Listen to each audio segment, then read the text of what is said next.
আমি সজীব ওয়াজেদ জয় বলছি। বাংলাদেশে এখন একটি বিশৃঙ্খল পরিস্থিতি চলছে। সারা দেশে আমাদের ভাঙচুর হচ্ছে, লুটপাট হচ্ছে, আমাদের শহরের বাইরে আমাদের নেতাকর্মী, আমাদের আওয়ামী লীগের নেতাকর্মীদের উপর হামলা চলছে, অনেকে হত্যা করা হয়েছে।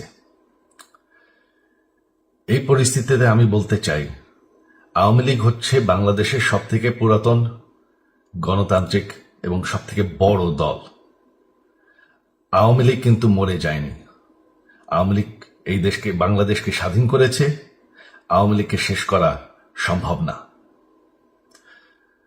আমরা বলেছিলাম যে আমার পরিবার আর রাজনীতি করবে না, তবে আমাদের নেতাকর্মীর উপর যেভাবে হামলা হচ্ছে, এই পরিস্থিতিতে আমরা হাল ছেড়ে দিতে পারি না।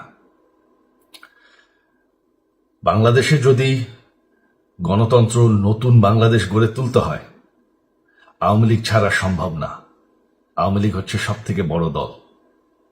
আওয়ামী লীগ কোথাও যাবে না, আওয়ামী লীগ শেষ হয়ে যাবে না, আওয়ামী লীগকে শেষ করা সম্ভব না।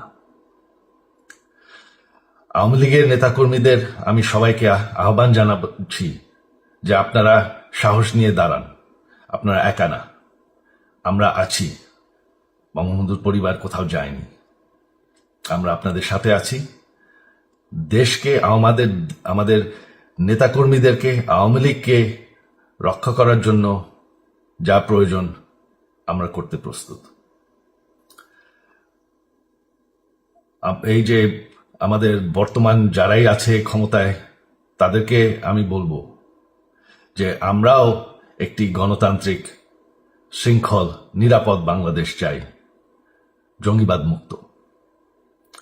তার জন্য আমরা সবার সাথে আলোচনা করতে প্রস্তুত। শুধুমাত্র তারা যদি জঙ্গিবাদ এবং ভায়োলেন্স বাদ দেয়।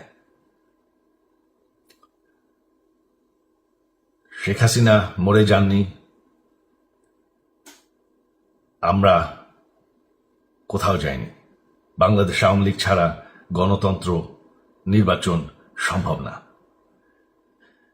এই বলে আমি আমার কথা শেষ করছি। জয় বাংলা।